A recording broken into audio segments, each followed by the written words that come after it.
পেঁয়াজ কুচিগুলো সবই আমি এর মধ্যে দিয়ে দিলাম।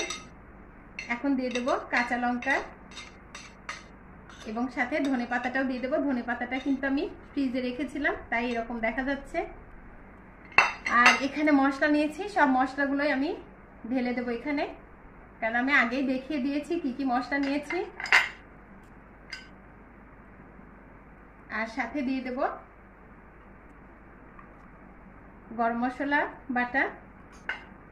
এই ছিল মোট উপকরণ। আমি এখন ভালো করে এগুলোকে মেখে নেব। এখন আমি ভালো করে ডিমটাকে ফেটিয়ে নেব।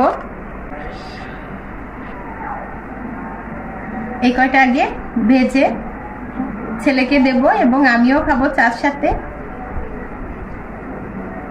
দেখতেই পাচ্ছেন কতটা সুন্দর করে কিন্তু আমি এগুলো কোট করে নিয়েছি। এখন